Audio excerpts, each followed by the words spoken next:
Hello everyone, welcome to my garden. We're actually in my grow room that I have in my basement, and it's really convenient because this way I have all of my things in one place. Before, I had stuff scattered all over the house, so I was constantly rummaging around and digging, saying, where's this, where's that? So it was really, inconvenient. So finally, we cleaned out an area and we were able to put something in place so that I have everything in one place, and I'm really excited about that. So today, we're going to talk about celery. I love celery. I think fresh celery, it's no comparison to what you get in the grocery store. Absolutely none. But it's very challenging to grow. It's very difficult.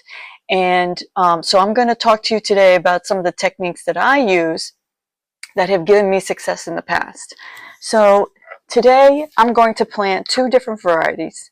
One of them is the giant Pascal celery seeds, and the other one is a Utah tall.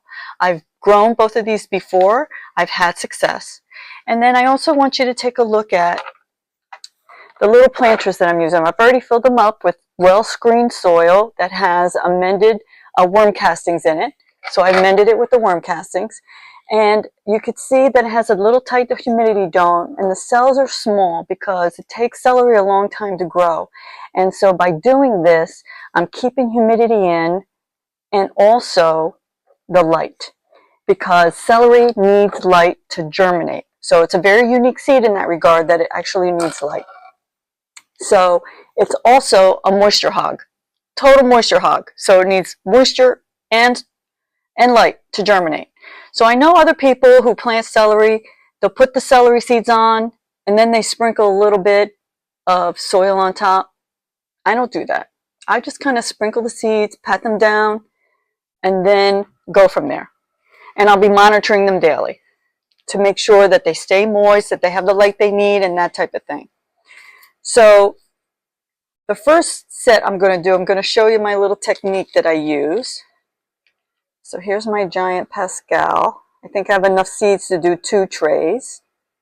So I just kind of like sprinkle, sprinkle, sprinkle, because they're super tiny seeds, and it will help with the germination if I have more than one seed in a cell.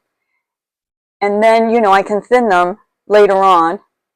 That's if I have that kind of abundant success where I'm able to thin them, because they're so difficult and challenging to grow.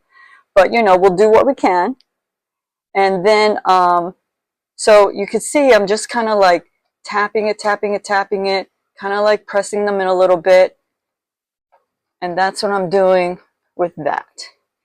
Then the Utah tall, I have a lot of these seeds. So I'm going to do 3 trays of this. Well, there we go. So I'd like to hear about what everybody else's experience is with growing celery, because I want to know what kind of challenges you have and any tips and tricks that you may have as well that we can share with our community, because it's always fun to share knowledge and different things that work for different people. Alrighty. So just to give you a timing, my 2 weeks after my last frost in zone 6B is approximately May 15th. These, in order for them to be ready for transplanting, need to be planted by January 15th. So they need a good long time in the house to be able to grow. And so that they're at a good size when you put them outside. I might have to pot them up as they grow, but we'll go through that journey together as things start germinating and start growing. And so that's what we did. It's pretty simple, right? It's pretty simple what I'm doing. And this little contraption thing that I have, it was purchased on Amazon. So, if you're interested in it, you could find it too. And then I'm going to water them in gently, because remember I said they love moisture. And you could see the cells are inside a little green container, so there's drainage underneath these cells. So I don't want you to think that they'll get waterlogged or anything like that, because, we can lift them up and monitor and make sure that, everything is working as appropriately. And then I already have these plugged in, so they're on. And I'm going to cover them up with my humidity dome.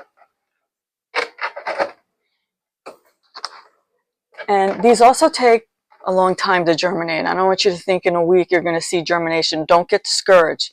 They take a long time. I wish I could give you a number of days, but you know, sometimes I'm ready to give up, and then all of a sudden I start seeing shoots. So, you know, hang in there, be patient.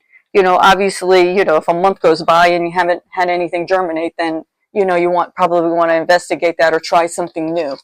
But they do take quite a bit of time. And then I just have my little stakes here I'm sticking in here that I already pre-written out so that I can remember what they are. And that's what it is to plant celery. And so I hope you plant some too. It's really delicious. And one of my favorite things to do with celery is I make celery soup. It is absolutely fantastic. And I know most people don't think, you know, go celery soup, ew, right? So my husband was sick and I said to him, you know, you want me to make you some celery soup? And he was telling a friend of his the story, and he said, I didn't really want to hurt her feelings. He's thinking, you know, celery soup, you know, it didn't sound too appetizing, but I made it, and he ate it, and he couldn't believe how delicious it is. So as we get through the season, maybe we'll make some celery soup together. Hello, everyone. I have a 3-week update on the celery. I planted the Utah Tall and the Giant Pasquale. And this is the results of the Utah Tall. Let me get it straight there. And you can see I easily have very strong seedling in each cell.